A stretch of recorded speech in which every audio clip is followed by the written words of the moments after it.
আছো? নিশ্চয়ই ভালো আছো, আমিও ভালো আছি। আমার যে বড় গাছটা ওইটা দেখাচ্ছি তোমাদের, সব পাতা পড়ে গেছে।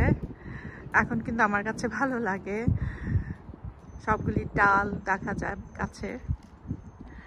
আর যদি স্নো পড়ে তখন তো আরো অসম্ভব সুন্দর লাগে। তো তোমরা সবাই কেমন আছো? ঠান্ডা পড়ে গেছে আমাদের এখানে প্রায় অনেকটাই। আর তোমাদের শুরু থেকেই থ্যাংক ইউ বলছি, যারা আমাকে সাপোর্ট করে আসছো, আমার পাশে আছো, অনেক অনেক থ্যাংক ইউ। আমিও তোমাদের সাপোর্ট করব।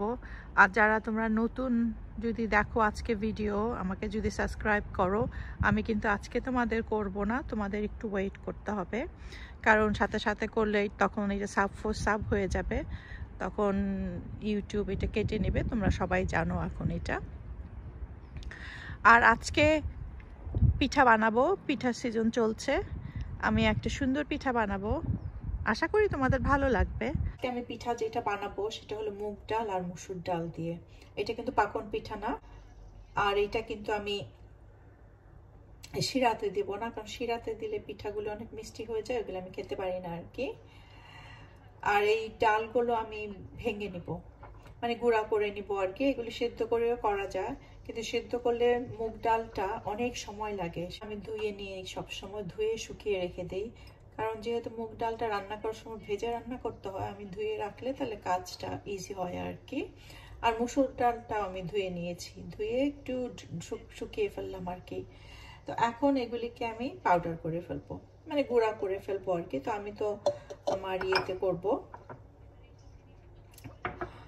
ব্লেন্ডারে করব, আর এটা পাটাতেও করা যায়, তোমরা যেভাবে করতে চাও করবে। তো আমি এগুলিকে একটু গুঁড়া করে নিই। তো ডালগুলো গুঁড়া করে ফেললাম। ডালগুলি কিন্তু একদম পাউডার মতো করতে হবে গুঁড়াটা, তা নাহলে পিঠাটা ভালো হবে না। তো এগুলিকে এখন আমার সেদ্ধ করতে হবে, চলো সেদ্ধ করি। তো এখানে আমি 2 কাপ পানি দিয়ে পানিটা বলক উঠাচ্ছি, আর একটুখানি লবণ দিয়েছি। ডালের গুঁড়াগুলো এটার মধ্যে সেদ্ধ করব, তার সাথে দিয়ে দিব হলো চালের গুঁড়া। ডালের গুঁড়াগুলি দিয়ে দিব, এটা বেসিক্যালি একটা কায়ের মতো করব আর কি আমি।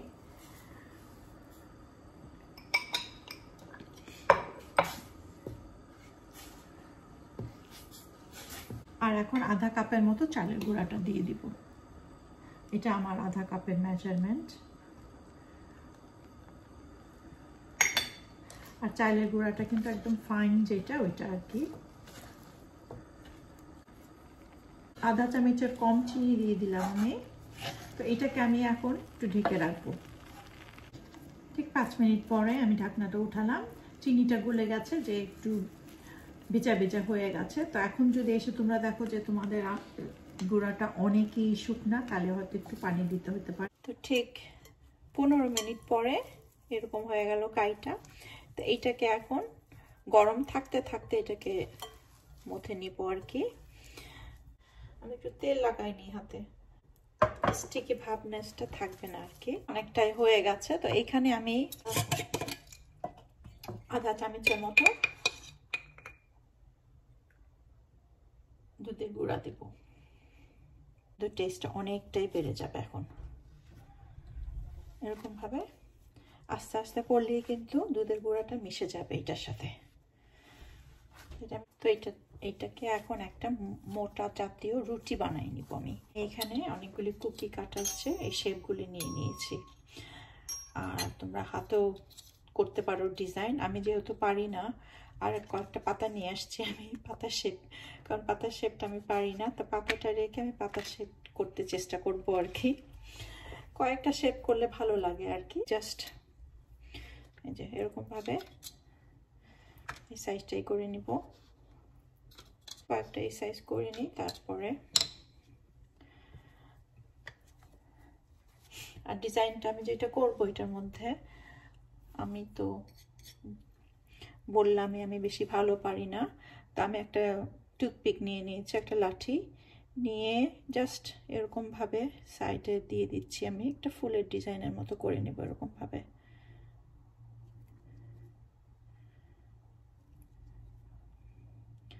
মোটা হইলে এটা আরো মোটা হবে, কিন্তু আমি একটু চিকনি নিচ্ছি আর কি।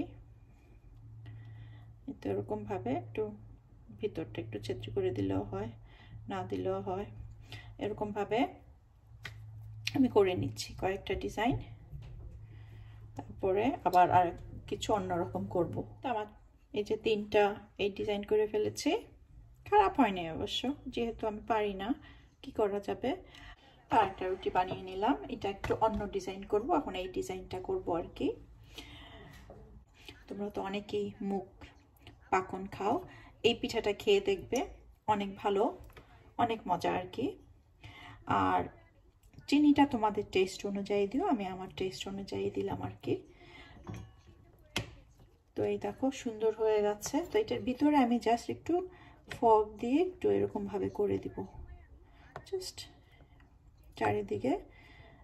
ডিজাইনটা বিস্কিটের মতো দেখা যাবে। আসলে ডিজাইন তো যে যেরকম করতে চাও করতে পারো, আর আমার মতো যারা পারো না তারা এরকম ভাবেই করতে হবে। খারাপ লাগছে না, দেখো ভালো হয়েছে। আর একটা করে নেই, এখন আমি পাতা শেপ করব। তোমরা আমার প্লিজ পিঠা বানানো দেখে হাসবে না, পিঠা বানাতে পারি কিন্তু শেপটা করতে পারি না আর কি। তো এখন আমি পাতাটা আমি এরকম ভাবে দিয়ে দিব, দিয়ে একটা ছুরি দিয়ে পাতার শেপটা কেটে নিব। দেশে আমার কাজিনদের দেখি ওরা কিন্তু হাতে কি সুন্দরভাবে কেটে ফেলে। আসলে এগুলি অভ্যাস আর কি। আমরা তো এখানে ধরো বছরে হয়তো একবারই বা 2বার বানানো হয়, কাজে প্র্যাকটিস থাকে না আমাদের এগুলি বানানোর। কিন্তু তাও দেখো পাতার শেপটা কতখানি সুন্দর হয়েছে। তো এখন এই ইয়েটা দিয়ে, টুথপিকটা দিয়ে জাস্ট ডাল ইয়েগুলি করে দিব, শেপটা করে দিব এরকম ভাবে, শেপটা করে দিব।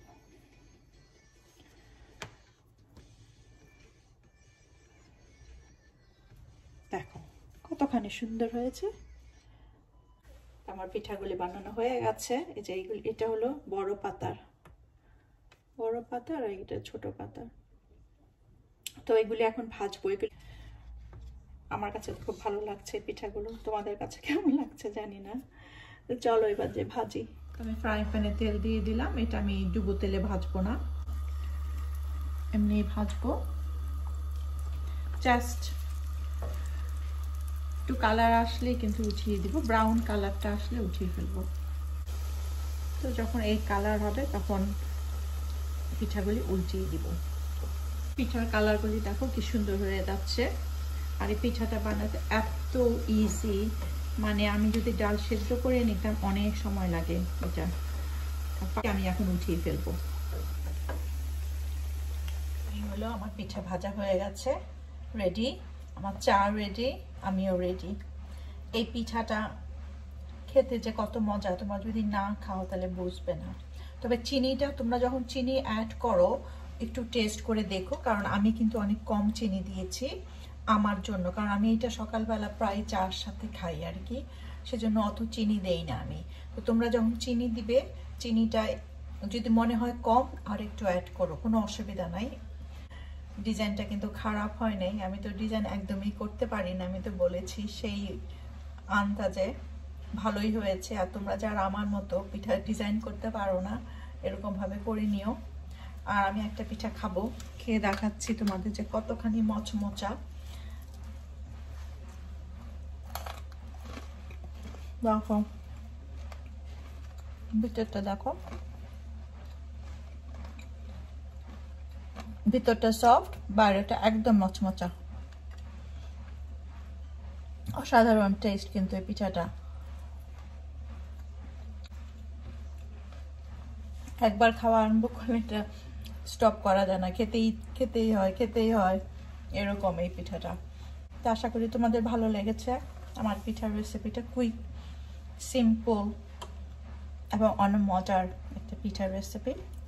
তোমরা যদি কেউ কখনো বানাও এই পিঠাটা আমাকে জানাবে অবশ্যই যে কেমন লেগেছে তোমাদের।